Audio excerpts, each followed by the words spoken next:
दीनापुर नाम का एक छोटा सा प्यारा गांव था। उस गांव का सबसे धनी व्यक्ति धनीराम अपने पत्नी रीना के साथ सुखी सुखी जिंदगी बिता रहे थे।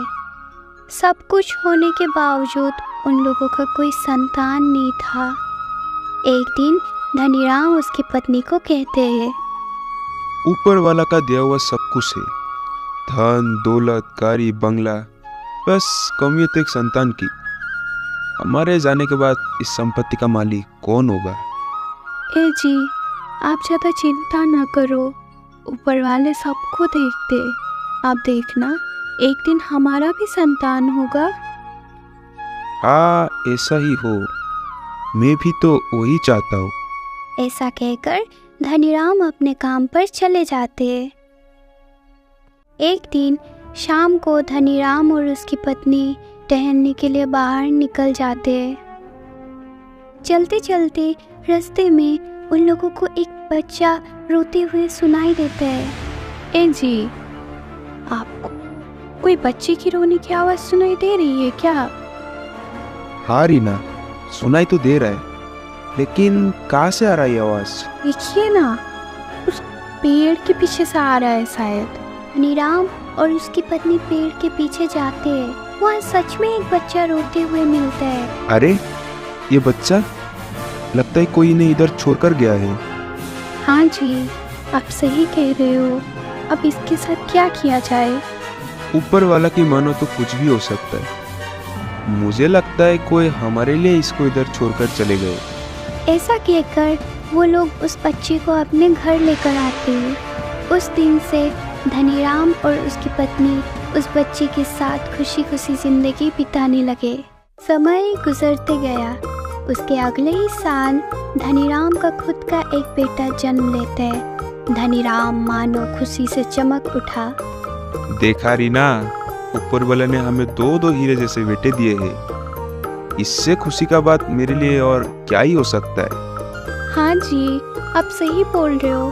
अब हम दो और हमारे दो हो गए। धनीराम का दोनों बेटे अब धीरे धीरे बड़े होने लगते हैं। दोनों भाई अभी जवान हो चुके हैं। जहाँ बड़ा भाई शांत स्वभाव का हुआ, तो छोटा थोड़ा नटखट और चतुर स्वभाव का हुआ। अरे माँ, ये पागल को आप लोगों ने कहाँ से उठा कर लेके आया? बेटा, ऐसा नहीं बोलते हैं, वो तो तेरा ही भाई है ना। तुम दोनों हम लोगों के लिए एक समान हो। भाई होगा किसी और का, मैं तो नहीं मानता। ऐसे भी थोड़ी ना इनको आपने जन्म दिया है, उठा कर लेके आया किसी रास्ते से। इतना कहते ही छोटे उधर से चले जाते। एक दिन शाम को, रीना, धीरे धीरे हम लोग का उम्र जितना बढ़ रहा है, उतना ही हम लोग ऊपर वाले के करीब होते जा रहा है। कब क्या होगा पता नहीं। क्यों ना हम दोनों बेटे को अपना जायदाद का अपना अपना हिस्सा बांट ही देते हैं। ये बात तो आप बिल्कुल सही बोल रहे हो। कब क्या हो जाएगा किसको पता। समय रहते ही दोनों बेटों को बुलाकर उन लोगों के साथ ये बात कर ही लेते हैं। अगले दिन शाम को पूरा परिवार डिस्कशन के लिए बैठ जाते हैं। माँ, बाबा, क्या हुआ? आप लोगों को कुछ बात करना है क्या हम लोगों से? हाँ बेटा, अभी तो हम लोगों का उम्र हो रहा है। ना जाने कब क्या हो जाएगा किसको पता।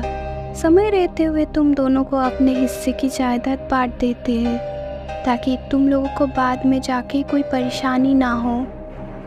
क्या माँ बाबा, आप दोनों भी ना, अभी इसका क्या ज़रूरत है? आप दोनों तो अभी जिंदा है ना।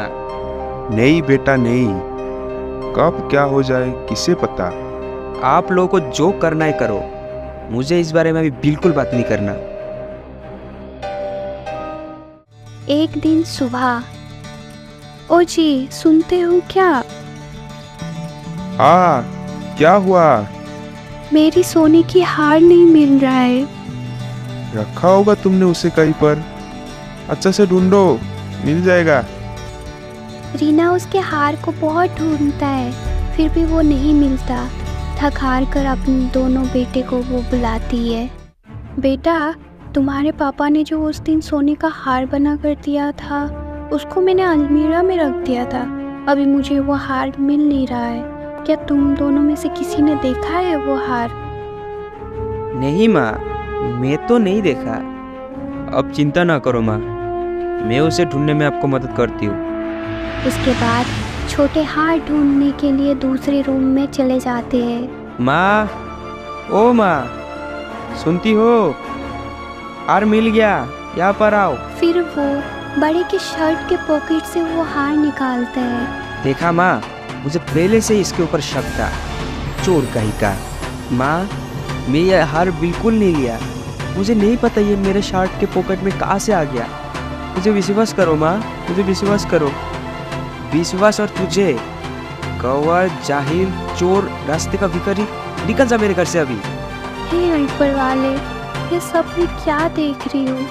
उसके बाद बड़े अपने घर छोड़ के चले जाते हैं। एक दिन छोटा बाइक लेकर कहीं पर जा रहे थे, उतने में ही उसका एक कार के साथ एक्सीडेंट हो जाता है। ठीक उसी समय बड़े उस रास्ते से गुजर रहे थे।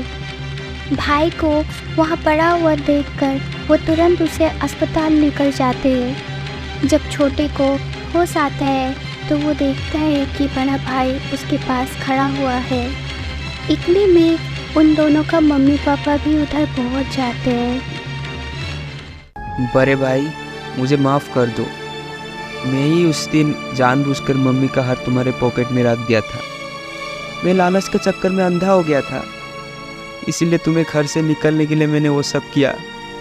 माँ, बाबा, अब दोनों मुझे क्षमा कर दीजिए। उसके बाद पूरा परिवार खुशी खुशी घर लौट जाते हैं।